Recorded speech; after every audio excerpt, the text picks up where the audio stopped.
দর্শক দেখুন, যে কথা দুদিন আগেই আমরা তথা আরামবাগ টিভি বলেছিল সেটাই কিন্তু আজকে দেখতে পাচ্ছি এই মিডিয়াতে প্রকাশ পেয়েছে।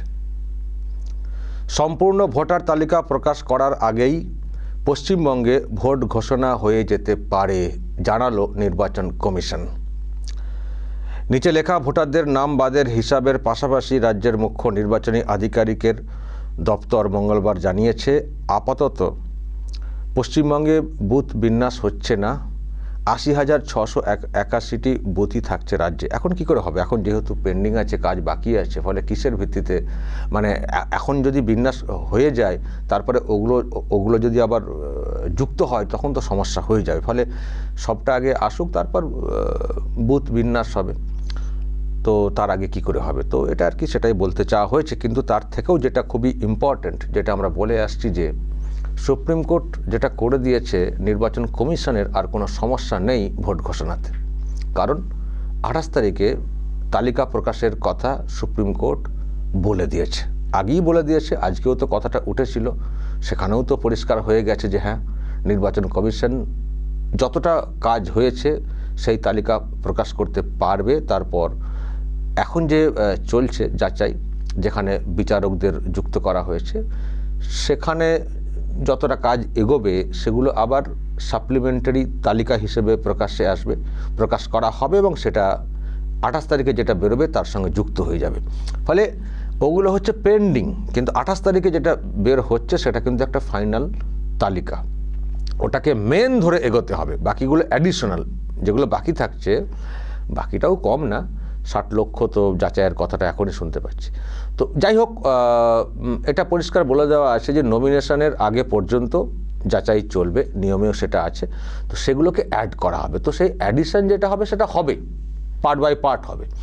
কিন্তু এইরকম না যে পুরো কাজ না শেষ হলে ভোট ঘোষণা করা যাবে না, নির্ঘণ্ট ঘোষণা করা যাবে না, এই রকম না। কিন্তু সুপ্রিম কোর্ট একেবারে রাস্তাটা পরিষ্কার করে দিয়েছে যাতে করে সময়ে নির্বাচন কমিশন ভোট ঘোষণা করতে পারে। আমি দর্শক, যেদিন এর আগের যে হিয়ারিংটা হলো সেদিন আমি প্রথম আপনাদের সামনে বলেছিলাম যে নির্বাচন কমিশন কিন্তু পুরো রাস্তাটা পরিষ্কার করে দিল সময়ে ভোটটা করানোর জন্য। আর নির্বাচন কমিশনও, সুপ্রিম কোর্ট কিন্তু পরিষ্কার করে দিল, আর নির্বাচন কমিশনও একেবারে সেই মতো করেই এগোচ্ছে। কারণ এবং তারপরে আরও আভাস আসতে শুরু করলো যে কেন্দ্রীয় বাহিনী আসছে, ২ দফাতে কেন্দ্রীয় বাহিনী আসছে। ১ মার্চের আগে ২৪০ কোম্পানি এবং তারপরে ১০ মার্চের আগে আরও ২৪০ কোম্পানি। তার মানে এই যে সেন্ট্রাল ফোর্স আসছে কনফিডেন্স বিল্ড আপ করার জন্যে, এবং এখন থেকে তারা সব রুট মার্চ করবে। তার মানেটা কি? তার মানে এটাই ভোট আসছে। এসআইআর পর্বের জন্য আনা হলে দরকার ছিল না তো, এখন না, যখন ফোর্স আসতে শুরু করছে তার মানে কমিশনও এগোচ্ছে ভোটটাকে করানোর জন্য। এসআইআর নিয়ে খানিকটা চাপ ছিল নির্বাচন কমিশনের কাছে, কারণ এখানকার শাসক যেভাবে বাধা দেওয়ার চেষ্টা করছিল। কিন্তু যেহেতু সুপ্রিম কোর্ট পুরো বিষয়টাকে টেক ওভার করে নিয়েছে, বিচারকদেরকে ওখানে ঢুকিয়ে, ফলে দায়িত্বটা অনেকটাই কমে গেছে। তো কমে যাওয়া আর হচ্ছে যে ওই লিস্ট প্রকাশের ক্ষেত্রে বলে দেওয়াটা, ফলে আর তো কোনো সমস্যাই নেই না, তালিকা তো প্রকাশ হয়ে যাচ্ছে, বাকি তো অ্যাডিশনাল। ফলে এই তালিকার ভিত্তিতেই তো নির্বাচন ঘোষণা করা যেতে পারে। তো সেই জন্যই দর্শক দেখুন, আজকে মিডিয়াতে খবরটা এসছে, আমি দেখছিলাম রিপোর্টটা পড়ে, ওখানে বলা আছে যে সিইও নাকি এরকম বলেছেন যে নির্বাচন ঘোষণা করতে কোনো বাধা নির্বাচন কমিশনের থাকবে না ২৮ তারিখে তালিকা প্রকাশের পর। মানে ওই পূর্ণ তালিকা প্রকাশ এখনই হচ্ছে না, ফলে তার আগে কি করে ভোট ঘোষণা হবে, এই রকম কোনো ব্যাপার না। ২৮ তারিখে যে তালিকাটা ঘোষণা হবে তার ভিত্তিতেই ভোট ঘোষণা হয়ে যাবে। ফলে সময়ের মধ্যেই নির্বাচনী নির্ঘণ্ট প্রকাশ করতে পারবে নির্বাচন কমিশন। এবার দেখা যাবে যে ভোটের আগে পর্যন্ত ওই যে ঝাড়াই বাছাই যেটা আছে, যাচাই করার যে বিষয়টা, সেখান থেকে কতটা আবার যুক্ত হয়, মানে কতটা কাজ এই সময়ের মধ্যে সম্পন্ন হয়। আমি বলেছি যে সুপ্রিম কোর্ট, হাইকোর্ট যে চেষ্টা করছে, তারাও খুবই উদ্বিগ্ন, এত কাজ পেন্ডিং। তারপরেও তারা যে চেষ্টাটা করে যাচ্ছে, তাতে করে যদি এখানকার শাসক আর যদি সমস্যা তৈরি না করে, যেসব ডকুমেন্ট জমা পড়েছে তার ভিত্তিতেই যে স্ক্রুটনি যে বিষয়টা, সেই কাজটাতে যদি সহযোগিতা করে, কোনো সমস্যা ক্রিয়েট না করে, তাহলে কিন্তু এই সময়ের মধ্যে হয়ে যেতেও পারে। কিন্তু যদি সমস্যা তৈরি করার চেষ্টা হয় যে অনেকের নাম বাদ যাচ্ছে, সুতরাং একটা কিছু ব্যাগড়া ঘটাও, ব্যাগড়া ঘটিয়ে পেন্ডিং করে রেখে দাও, তারপর ফের সুপ্রিম কোর্টে গিয়ে বলবো, সময় চাইবো, এবং নিশ্চয়ই এটাও বলার চেষ্টা হবে যে কেন সব কাজ শেষ না হওয়ার আগেই কেন ভোট ঘোষণা তাহলে এখন বন্ধ রাখতে হবে। আবার বন্ধ রাখতে বলাটাও আবার মুশকিল ওনাদের পক্ষে, বেশি বন্ধ হলে তো আবার মেয়াদকাল শেষ হয়ে যাবে, সুতরাং আবার অটোমেটিক্যালি রাষ্ট্রপতি শাসন জারি হয়ে যাবে। ফলে সেটা হয়তো তারা অতটা বলবে না, তারা এটা বলতে পারে যে এই তো পেন্ডিং, তাহলে এর ভিত্তিতে কি করে ভোটটা হয়, তাহলে তার থেকে বরং এটা করা হোক, পুরনো তালিকাতে ভোটটা করিয়ে দেওয়া হোক, এই যে পেন্ডিং রয়েছে এইসব ভোট পরবর্তী হবে, তারপর পরে যেসব ভোট হবে সেগুলোতে কাজে লাগানো হবে। হয়তো এই ধরনের আবদার তারা করতে পারে, এখানকার শাসক করতে পারে সুপ্রিম কোর্টের সামনে। কিন্তু আমার মনে হয় না তাতেও কিছু কাজ হবে বলে। শাসক এমনই ঘেঁটে দিয়েছে, এখন নিজেরাই কার্যত ফাটা বাঁশে আটকে গেছে। সুতরাং তাদের বেরোবার রাস্তা আমি দর্শক সেই অর্থে দেখছি না। মানে সময়ের মধ্যে ভোট ঘোষণা হলেও সমস্যা, কারণ তার মধ্যে যদি এই কাজটা সম্পন্ন না হয়, আর সময়ের মধ্যে ভোট না ঘোষণা হলেও সমস্যা, মেয়াদকাল ফুরিয়ে যাবে, রাষ্ট্রপতি শাসন জারি হয়ে যাবে। ফলে এখন সুপ্রিম কোর্টকে দিয়ে একটা কিছু পাওয়ার হয়তো শেষ মুহূর্তে খুবই বেগতিক দেখলে হয়তো ওনারা আনার চেষ্টা করতে পারেন, কিন্তু আমার খুব একটা লাভ আমি দেখতে পাচ্ছি না। সব মিলিয়ে দর্শক সত্যি খুব চাপ। এবং আবারও বলছি, আরামবাগ টিভি যে আভাসটা দিয়েছিল সেই খবর কিন্তু বড় মিডিয়াতে আজকেই প্রকাশ পাচ্ছে যে নির্বাচন কমিশনের তরফ থেকে ভোট ঘোষণাতে কোনো সমস্যা হবে না এই 28 তারিখের তালিকাটা প্রকাশের পর থেকেই। ফলে পেন্ডিং কাজ সময়ের মধ্যে হবে কি হবে না সেটা অন্য বিষয়, যতটা হবে ততটা এই তালিকার সঙ্গে যুক্ত হবে, ততটা অংশ ভোটাধিকার পাবে, তারা ভোট দিতে পারবেন যাদের নামটা নতুন করে যুক্ত হবে। বাকি যে কাজটা থেকে যাবে তারা হয়তো ভোট দিতে পারবেন না। ফলে এর জন্য কিন্তু অন্য কাউকে দোষারোপ করে কিছু লাভ হবে না। যদি ভোট দিতে কেউ না পারেন, সময়ের মধ্যে যাচাইয়ের পর্ব তাদের শেষ না হওয়ার কারণে দোষ যদি কাউকে দিতে হয়, এখানকার শাসককে দোষটা কিন্তু দিতে হবে। তাদের জন্য এত বিগড়ে গেল পুরো বিষয়টা। আরও অন্যান্য রাজ্যে এসআইআর শুরু হচ্ছে। তামিলনাড়ু ওই রকম একটা রাজ্য, সেখানেও কিন্তু বিজেপি শাসিত রাজ্য না, অবিজেপি শাসিত রাজ্য, বিজেপির সঙ্গে সেখানেও কিন্তু টক্কর আছে ওখানকার দলের। তা সত্ত্বেও এসআইআর খুব গুরুত্বপূর্ণ একটা বিষয় জেনে বুঝে সেখানে কোঅপারেট করা হয়েছে, সেই জন্য সেখানের কাজ শেষ হয়ে গেছে। প্রায় 1 কোটি নাম সেখানে বাদ গেছে, কোনো মিটিং নেই, কোনো কমিশন অফিস ঘেরাও নেই। তারা এখন নির্বাচন যেটা আসছে সেই নির্বাচনের জন্য যেটা যা করার বিভিন্ন দল সেই মতো প্রস্তুতি নিচ্ছে, এবং ওখানকার মুখ্য নির্বাচনী আধিকারিক বা নির্বাচন কমিশনের যে দপ্তর আছে সেই দপ্তর এখন ভোটের জন্য প্রস্তুতি নিচ্ছে। ফলে তারা কিন্তু বেশ সময় নিয়ে সব কিছু করতে পারছে। আর এখানে সেটা করা হয়নি, কোঅপারেট করা হয়নি, বিগড়ে দেওয়ার চেষ্টা হয়েছিল, পুরনো তালিকাতে ভোট করানোর চেষ্টা হয়েছিল, কিন্তু আলটিমেট কিছুই হলো না তাদের পক্ষে। তারা সুপ্রিম কোর্টে গিয়ে অনেক কিছু বলার চেষ্টা করেছিল শাসক বাহিনী, বা মুখ্যমন্ত্রী নিজে চলে গিয়েছিলেন। লাভটা কি হয়েছে? ক্যাচ করা হয়েছে। এখন জটে আটকে গেছে কার্যত বলা যায় এখানকার শাসক। সুতরাং এখন আরও চেষ্টা নিশ্চয়ই হচ্ছে মানে কোনোভাবে ম্যানেজ করার। তবে দর্শক আমি একটা কথা বলবো, যেমন একদিকে আমরা দেখছিলাম আজকেই যেমন দেখেছেন আদালতে বোমাতঙ্কের একটা ব্যাপার তৈরি করা হয়েছিল। তার আগে তো আরও সব প্রভাব খাটানোর জন্য তো কালকেই শুনেছেন শুভেন্দু অধিকারী বলেছেন লিয়াজো অফিসার নিয়োগ করা, বা এটাও বলা হয়েছে ডকুমেন্ট যদি না মেলে ফের নতুন করে ডকুমেন্ট নেওয়া ফিল্ডে গিয়ে, যেটা নিয়ম বিরুদ্ধ। এইসব করে চেষ্টা হচ্ছে যে না তা না, এখনও চেষ্টা চলছে।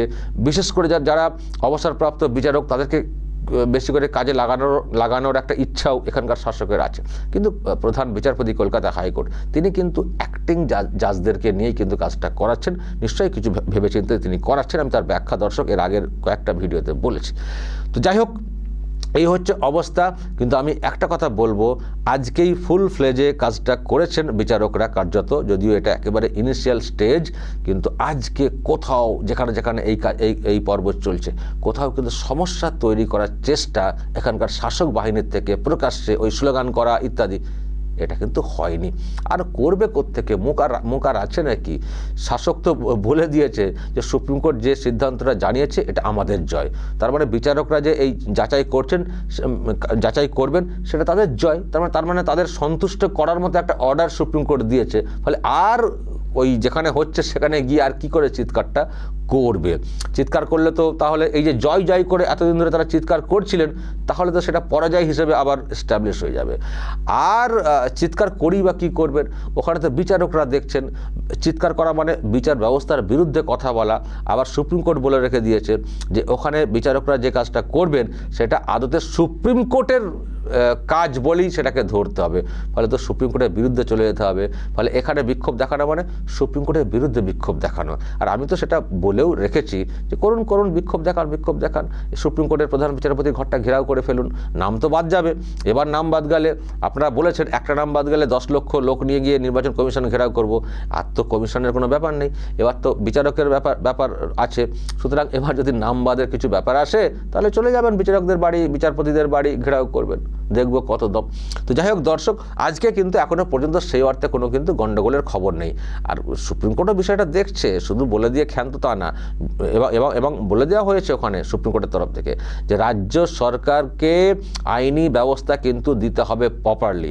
সুতরাং যদি কিছু গন্ডগোল হয় কোনো কেন্দ্রে বিচারক থাকাকালীন, এর কিন্তু একটা বিরাট হয়ে যাবে। কিন্তু সুপ্রিম কোর্টের নজরে এলে দেখবেন সুপ্রিম কোর্ট কী ধরনের মানে অর্ডার করে, কী ধরনের। এমনিতেই অসন্তোষ প্রকাশ করেছে সুপ্রিম কোর্ট, ডিজিপিকে তো শোকজ করা ইত্যাদি করা হয়েছে এখানে অশান্তি ঘটানোর পেছনে।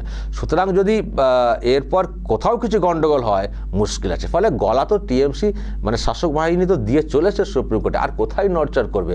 তাই এখন নড়চড় খুব একটা হচ্ছে না, শুধু সোশ্যাল মিডিয়াতে বক্তব্য ঝাড়া হচ্ছে। নেতা নেত্রীরা তারা সব সোশ্যাল মিডিয়াতে বক্তব্য ঝাড়ছেন, আর ওই আড়ালে আবডাল থেকে কিছু প্রভাব খাটানোর হয়তো চেষ্টা হতে পারে। সামনে দাঁড়ানোর মতো বিষয় এখনো পর্যন্ত দর্শক আমরা কিন্তু দেখছি না। যদিও এদেরকে আমরা কোনো দিক দিয়েই কোনোভাবে বিশ্বাস করি না। আজকে প্রথম দিনটা এগোক, শাসক যখন বুঝবে যে অনেক নাম বাদ চলে যাচ্ছে, কিছুতেই কিছু হচ্ছে না, আমরা যেসব ডোমিসাইল সার্টিফিকেট দিয়ে নাম তোলার চেষ্টা করেছিলাম সেসব তো গ্রাহ্য হচ্ছে না, কারণ বিচারকরা তো সুপ্রিম কোর্টের এই ইলেকশন কমিশনের নির্দেশ মেনে তারা করছেন, তখন হয়তো দিশেহারা হয়ে আবার হয়তো কিছু ঘটিয়ে ফেলবে। কিন্তু যেটা ঘটাবে সেটা নতুন একটা নমুনা তৈরি হবে, তার জন্য আবার বাঁশও হবে। ফলে সব একেবারে যাচ্ছে তাই অবস্থা। তো যাই হোক, বাঙালি হিসেবে আমরা খুব খুশি যে এসআইআর শেষ পর্বে চলে এসছে এবং শেষ মুহূর্তে কমিশন এমন একটা জায়গায় গিয়ে বিষয়টাকে ঠেলে দিয়েছে। এবার না পারছে গিলতে, না পারছে ফেলতে, শাসকের কথা বলছি আর কি। সুতরাং ভালোই হয়েছে, যা হবার হোক। তো সময়ে ভোটটা যদি ঘোষণা হয়ে যায় হবে। এই রকম অবাঞ্ছিত লোকজনদেরকে বাদ দিয়ে যদি ভোটটা হয় সমস্যা কি? সবার যে পেন্ডিংয়ের যাচাইটা হয়ে আসতে হবে, তারই বা আমরা এত দায়ী কেন নিতে যাব? শাসক যখন ডুবিয়ে দেওয়ার চেষ্টা করেছে একটা অংশের মানুষকে, ভোটাধিকার থেকে সরিয়ে রাখার চেষ্টা করেছে, শাসক জবাব দেবে। আমরা চাইবো সবসময় বৈধ ভোটার যারা আছেন তাদের প্রত্যেকের নাম আসুক, কিন্তু সব চাইলেই তো হবে না। শাসক যদি না চায়, শাসক যদি তার উদ্দেশ্য পূরণের জন্য একটা অংশের মানুষকে এরকম তাদের ভোটাধিকার থেকে বঞ্চিত করে রাখে, তো আমাদের বা কী করার আছে? ফলে যারা ভোট দেওয়ার সুযোগ পাবেন তারা তো নিশ্চয়ই বুঝে ভোট দেবেন, আর যারা সুযোগ পাবেন না বলবেন প্রকাশ্যে ওদের জন্য আমরা ভোট দিতে পারলাম না। যারা ভোট দিতে যাবেন তাদেরকে বোঝাবেন। আর যাই হোক, এই শাসকটাকে আর ফিরিয়ে আনবেন না দাদা, আমাদের ভোটাধিকার কেড়ে নিয়েছে। আমরা ফের হয়তো ভোট দেবো, আমাদের নাম আবার আসবে, কিন্তু এবারে ভোটটা দিতে পারলাম না। ফলে যারা দিচ্ছেন ভালো করে উল্টে দেওয়ার মতো ভোটটা দিন। তো এইভাবে বলবেন, ক্যাম্পেইন করবেন, প্রচার করবেন, তাতেই তো হয়ে যাবে বিষয়টা। যেটা চাইছেন সেটাই হয়ে যাবে। দর্শক বলবেন যা বলার এবং নজর রাখবেন আরামবাগ টিভিতে।